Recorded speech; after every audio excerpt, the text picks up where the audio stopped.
साथियों, आप सबों को चाणक्य क्लासेस बरवाडी के यूट्यूब चैनल में स्वागत है। साथियों, आप लोग कैसे हैं? खुश हैं, खुशहाल हैं या नहीं? हम उम्मीद करते हैं कि आप सभी खुशहाल होंगे और अच्छे से होंगे। ठीक है, तो हम लोग टिश्यू के चैप्टर के बारे में पढ़ रहे थे, अर्थात ऊतक के बारे में हम लोग अध्ययन कर रहे थे। उसमें हम लोग 2 क्लास कर चुके थे। अगर आप उस दोनों वीडियो को नहीं देखे होंगे तो डिस्क्रिप्शन में लिंक है, आप वहाँ पे जाके जरूर देखें। उसके बाद ही यह क्लास आप लोग को बारीकी ढंग से समझ में आएगा। तो साथियों, आज हम लोग उस ऊतक चैप्टर का अगला पॉइंट पढ़ने वाले हैं, जिसमें हम लोग आज पढ़ेंगे जटिल अस्थायी ऊतक के बारे में, यानी कॉम्प्लेक्स परमानेंट टिश्यू के बारे में हम लोग पढ़ने वाले हैं। पिछली 2 क्लास में हमने मेरिस्मेटिक टिश्यू और सिंपल परमानेंट टिश्यू के बारे में पढ़ लिया था। ठीक है, तो आप वहां जरूर जाके वीडियो को देखें। यह क्लास जो है ज्यादा महत्वपूर्ण होगा वनडे एग्जाम के लिए, जैसे एसएससी, रेलवे, जो ग्रुप डी सब है, वहां जहां पे साइंस का पोर्शन हो और उसमें बायोलॉजी हो तो टिश्यू चैप्टर से क्वेश्चन जरूर ही जरूर आता है। ठीक है, हम लोग प्लांट टिश्यू को बेसिकली पढ़ रहे हैं, इसको प्लांट टिश्यू के। उसके बाद हम लोग ह्यूमन टिश्यू के बारे में पढ़ेंगे। तो पहले हम लोग प्लांट टिश्यू को खत्म कर लेते हैं। प्लांट टिश्यू को 2 क्लास हम लोग कर लिए हैं। आज हम लोग उसका आगे वाला पोर्शन पढ़ने वाले। तो चलिए सभी को आ जाइए और क्लास को स्टार्ट कर लेते हैं। जैसे देखिए, हम लोग आज पढ़ने वाले हैं जटिल अस्थायी ऊतक। क्या पढ़ने वाले हैं? जटिल अस्थायी ऊतक। अब देखो, जटिल अस्थायी ऊतक क्या है? Complex permanent tissue. ठीक है, इसका नाम क्या है? Complex permanent tissue. अब कॉम्प्लेक्स परमानेंट टिश्यू होता क्या है? हमने बताया था कि जब मेरिस्मेटिक टिश्यू जो होती है ना, उसमें जब कोशिका विभाजन होती है, कोशिका विभाजन के फलस्वरूप परमानेंट टिश्यू बनते हैं। उस परमानेंट टिश्यू में एक का होता है सिंपल परमानेंट टिश्यू बनते हैं, जो समान कोशिकाओं के बनते हैं। लेकिन जो ये जटिल परमानेंट टिश्यू जो होता है ना, यह क्या होता है? अलग अलग कोशिकाओं से मिलकर बना होता है। तो पहला पॉइंट इसमें याद रखना साथियों, क्या होता है? यह अलग अलग कोशिकाओं से मिलकर बना होता है। अलग अलग कोशिकाओं से मिलकर बना होता है। अलग अलग कोशिकाओं से मिलकर बना होता है।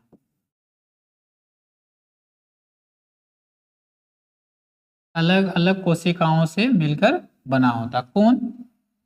तो जटिल अस्थायी ऊतक। ठीक है, पौधों का जो जटिल अस्थायी ऊतक जो होता है ना, वो अलग अलग कोशिकाओं से मिलकर बना होता है। ठीक है, और यह जो अस्थायी ऊतक जो होता है साथियों, यह क्या करता है? संवहन मंडल का निर्माण करता है। किसका? संवहन मंडल का निर्माण करता है। संवहन मंडल का निर्माण करते। क्वेश्चन पूछा जाता है कि कौन सा ऐसा पौधों का ऊतक है या कौन सा ऐसा ऊतक है जो संवहन मंडल का निर्माण करता है? तो भाई याद रखना, उसको हम लोग क्या बोलते हैं? जटिल अस्थायी ऊतक कहते हैं। संवहन मंडल का मतलब क्या होता है? कि पौधों को इस वातावरण में रहने का अनुकूल बनाना। ठीक है, इस वातावरण में पौधों को रहने के लिए कुछ अनुकूलता चाहिए ना भाई। उस पौधों को अगर इस वातावरण में रहने के अनुकूल बना देता है, मतलब जहां पर टेम्परेचर ज्यादा है तो वहां पे किस प्रकार से पौधे रहेंगे, जहां पे टेम्परेचर कम है वहां पौधे कैसे रहेंगे, जहां पे वर्षा कम होते वहां के पौधे कैसे रहेंगे, उन सभी जलवायु के अनुकूल जो बनाता है ना, उसी को हम लोग क्या बोलते हैं? संवहन मंडल। ठीक है, इसलिए इस जटिल अस्थायी ऊतक को हम लोग क्या बोलते हैं? संवहन ऊतक के नाम से भी जानते हैं। इसको हम लोग क्या बोलते हैं? इस ऊतक को हम लोग संवहन ऊतक भी कहते हैं। संवहन ऊतक मतलब वस्कुलर टिश्यू बोलते हैं। इसको हम लोग किन नामों से भी जानते हैं? तो वस्कुलर टिश्यू के नाम से भी जानते हैं। क्यों? क्योंकि यह संवहन मंडल का निर्माण करता है, वस्कुलर बंडल का निर्माण करता है, जो पौधों के इस वातावरण के रहने के अनुकूल बना देता है। अगर हम बात करते हैं कि अस्थाई जटिल अस्थाई ऊतक जो होते हैं ना, कितने प्रकार के होते हैं? तो यह 2 प्रकार के होते हैं। कितने प्रकार के हो जाएंगे? तो यह 2 प्रकार के होते हैं। 2 प्रकार में पहला जो होता है ना, अगर हम फर्स्ट की बात करें तो फर्स्ट को हम लोग क्या बोलते हैं? जाइलम। क्या बोलते हैं? पहला को हम लोग बोलते हैं जाइलम और दूसरा को हम लोग बोलते हैं फ्लोयम। पहला को क्या बोल देंगे साथियों? जाइलम बोल देंगे और दूसरा को क्या बोल देंगे? फ्लोयम बोल देंगे। ठीक है, जाइलम का काम क्या? पहले जानते हैं कि जाइलम किससे मिलके बना होता है। तो याद रखना, जाइलम भी जो होता है ना, यह 4 प्रकार की कोशिका से मिलके बना होता है। कितने प्रकार के? 4 प्रकार की कोशिका। 4 प्रकार की कोशिका से मिलकर बना होता है। चार प्रकार की कोशिका से मिलकर बना होता, ठीक है, चार प्रकार के कोशिका से मिलकर बना होता। अब देखो ये चार प्रकार है कौन कौन, ठीक। उसी प्रकार से अगर हम फ्लोएम की बात करें तो फ्लोएम 5 प्रकार के कोशिका से मिलकर बना होता है। कितने प्रकार के? 5 प्रकार की कोशिका, 5 प्रकार के कोशिका से मिलकर बना होता है, कोशिका से मिलकर बना होता है। इस कोशिका को तुमको नाम याद रखना है क्योंकि वहां पे ऑप्शन में दे देता है, लिख देगा इनमें से फ्लोएम में पाया जाता है। पांचों में से कोई 4 को दे देगा, एक का दे देगा, अलग दे देगा, तो वहां पे तुमको छांटना होगा। इसलिए 5 प्रकार के कोशिका का नाम आपको याद होना बहुत ही जरूरी है। तो पहले हम लोग जाइलम की बात कर लेते हैं। पहले हम लोग किसका बात करते हैं? जाइलम की। देखो जाइलम में जो होता है ना, 4 कोशिका जो होती है, ठीक है। कितने कोशिका होती है? 4 कोशिका। अब देखो ये 4 कोशिका कौन कौन है? 4 कोशिका कौन कौन है? पहले चारों का हम लोग का लिख लेते हैं, नाम ले। पहला को हम लोग बोलते हैं ट्रैकिड, क्या बोलते हैं? ट्रैकिड, ठीक। दूसरा को हम लोग बोलते हैं वेसल्स यानी वाहिका, क्या बोलते हैं? वाहिका, ठीक। तीसरा को बोलते हैं हम लोग जाइलम पैरेनकाइमा, पैरेनकाइमा।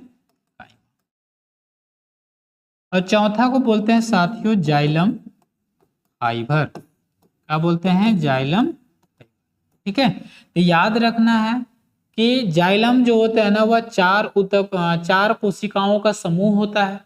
पहला को क्या बोलते हैं? ट्रैकिड। दूसरा को क्या बोलते हैं? वेसल्स मतलब वाहिका। तीसरा को क्या बोलते हैं? Xylem parenchyma. और चौथा को क्या बोलते हैं? जाइलम फाइबर बोलते हैं।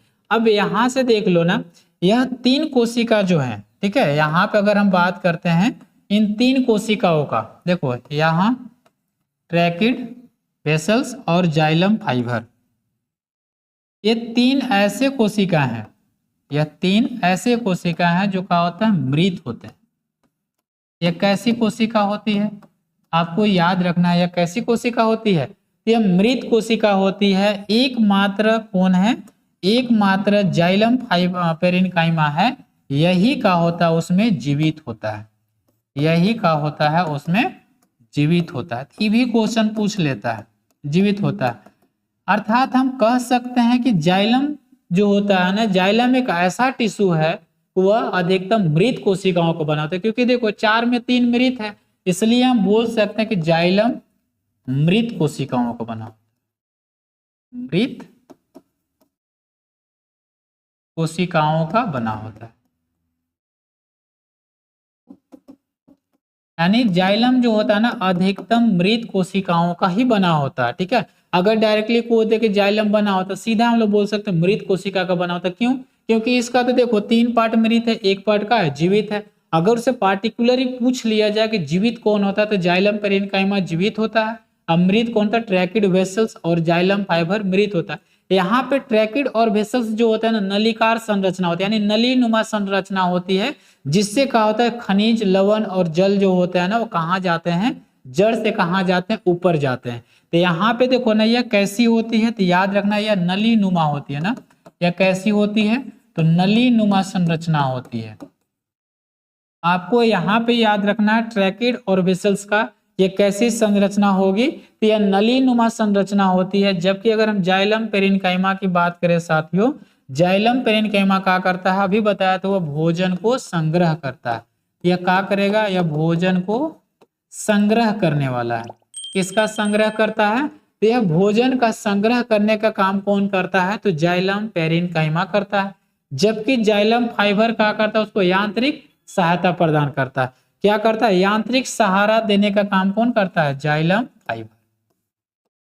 यह क्या करता है? यांत्रिक सहारा देता है, ठीक।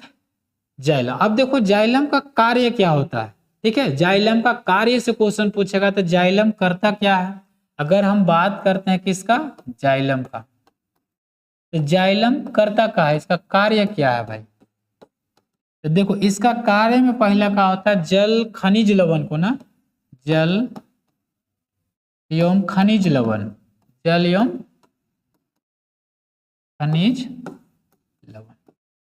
जल एवं खनिज लवण को कहा करता है जड़ से कहाँ पहुंचाता है? जड़ से पौधों के पत्तियां तक पहुंचाता है। जड़ से पौधों के पत्तियों तक पहुंचाता है। ठीक है, यानी जल एवं खनिज लवण जो होते हैं ना, उसको जड़ से यानी जड़ से ऑब्जर्व करके वह कहाँ तक पहुंचाएगा? पत्तियां तक पहुंचाने का काम करता है।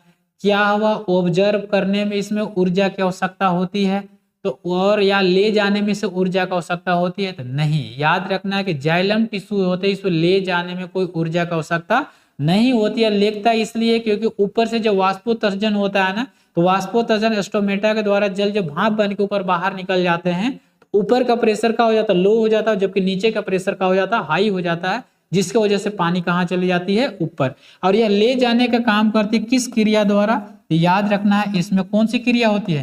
केशिकत्व क्रिया होती है। किस क्रिया द्वारा ले जाता है? तो केशिकत्व क्रिया द्वारा वह नीचे से जल और खनिज लवण को ऑब्जर्व करके कहाँ तक पहुंचा जाता है? पेड़ पौधों के पत्तियों तक पहुंचाता है। ठीक है, उसको ले जाने में कोई ऊर्जा की आवश्यकता नहीं होती है। मतलब इसमें ले जाने की ऊर्जा की आवश्यकता नहीं है। ठीक है, ऊर्जा की आवश्यकता नहीं होती, याद रखना है बात को, ऊर्जा की आवश्यकता नहीं होती है। ठीक है, ऊर्जा की आवश्यकता नहीं होती है। चौथा पॉइंट बात करेंगे तो चौथा पॉइंट क्या होता है? कैसी होती है इसका दिशा? एकात्मक दिशा होती है, यानी वह नीचे से ही ऊपर जाएगा, केवल ऊपर से नीचे नहीं आएगा। अगर हम चौथा पॉइंट बात करें तो एकात्मक दिशा होती है। एकात्मक दिशा होती है, मतलब ये एक ही दिशा में जाएगा, ऐसा नहीं है कि ऊपर से नीचे आ जाएगा। ठीक है, तो याद रखना क्वेश्चन ऐसे पूछेगा जाइलम के परिवहन के लिए ऊर्जा की आवश्यकता होती है, तो जाइलम को परिवहन के लिए ऊर्जा की आवश्यकता नहीं होती है। जाइलम जल एवं खनिज लवण को जड़ से कहाँ ले जाता है? पत्तियां तक पहुंचाता है। किस क्रिया द्वारा पहुंचाता है? तो याद रखना है केशिकत्व क्रिया द्वारा पहुंचाता है। इसकी दिशा क्या होती है? हमेशा ऊपर से कहाँ? नीचे। मतलब यह कहाँ होगी? ऊपर से, सॉरी नीचे से कहाँ जाएगी साथियों? ऊपर ना। नीचे से कहाँ जाएगा? नीचे से किधर चला जाएगा? ऊपर की ओर इसकी क्या होती है? दिशा होती है। कभी भी इसकी दिशा नीचे से ऊपर नहीं होती, हमेशा कहाँ होगी? नीचे से ऊपर होगी। बात आई समझ में? चलो अगला पॉइंट जो हम लोग पढ़ने वाले हैं, अगला क्या है साथियों? फ्लोएम टिश्यू है। क्या है? फ्लोएम। चलिए अब देख लेते हैं अगला फ्लोएम। फ्लोएम ना,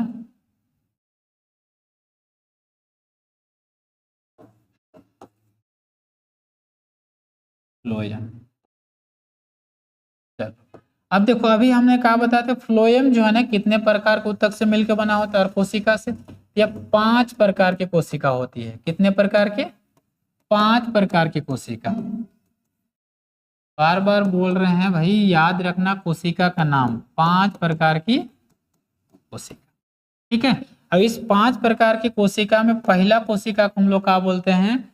इसमें देखो ना, सिव सेल होता है, सिव ट्यूब होता है, ठीक है, कॉम्पेनियन सेल होता है, फ्लोएम फाइबर होता है, फ्लोएम पेरेन्काइमा होता है। तो पहला को हम लोग क्या बोलते हैं? चलनी कोशिका।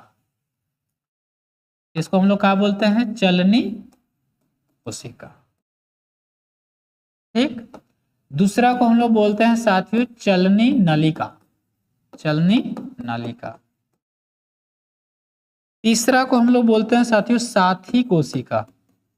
क्या नाम देते हैं? साथी कोशिका। ठीक, अगर हम चौथा की बात करें तो यहाँ पे बोलते हैं फ्लोएम।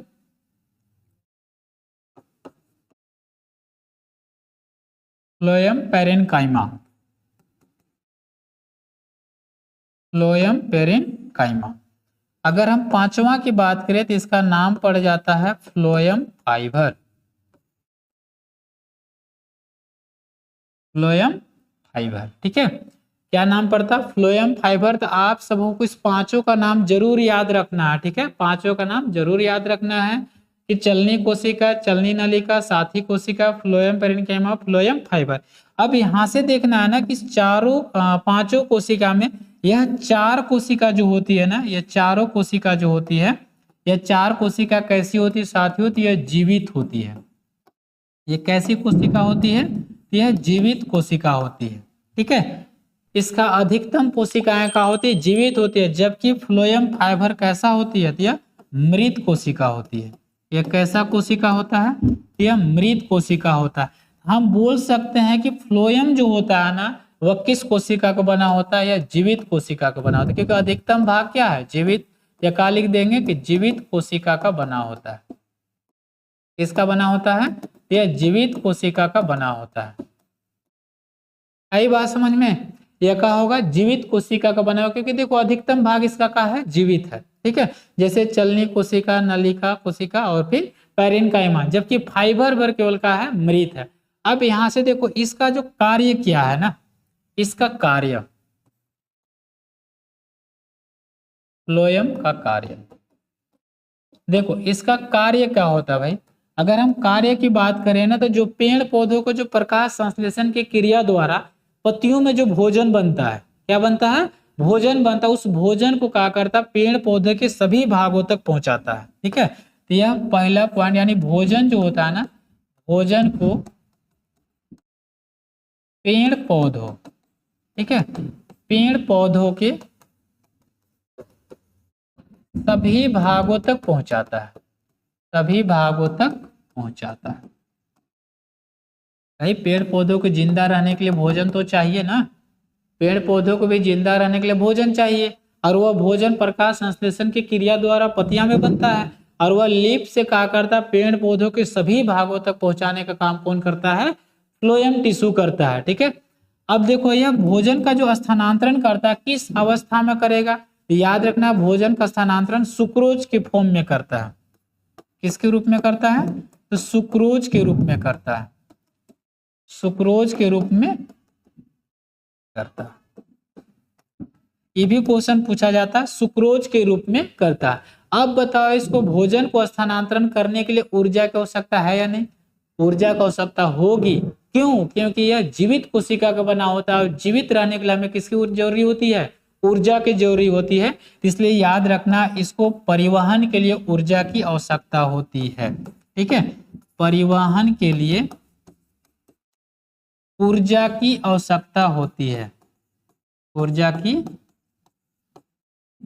आवश्यकता होती है। ठीक है, इसके परिवहन के लिए ऊर्जा की आवश्यकता होती है। अगर हम 4 नंबर पॉइंट की बात करते हैं, तो बताओ 4 नंबर में अगर हम बात करते हैं, तो बताओ यह दिशा कैसी होगी? इसकी दिशा एकात्मक नहीं, द्विदिशात्मक होती है। पेड़ ऊपर से नीचे भी आ सकता है और नीचे से ऊपर भी जा सकता है। यह क्या होती है? द्विदिशात्मक होती है भाई, द्विदिशात्मक होती है। द्विदिशात्मक होती है।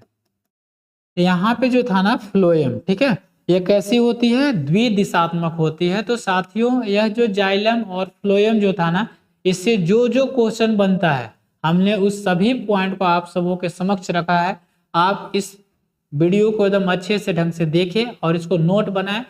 हम वादा करते एक भी क्वेश्चन नहीं छूटेगा। हम जितना पॉइंट बता, अगर आप इतना पॉइंट पढ़ लेते हैं, तो प्लांट टिश्यू से आप लोग का एक भी क्वेश्चन छूटने वाला नहीं है। तो साथियों, अगर वीडियो अच्छा लगा होगा तो वीडियो को लाइक शेयर जरूर करना, चैनल को भी सब्सक्राइब कर लेना, और दोस्तों पास जरूर से जरूर शेयर करो।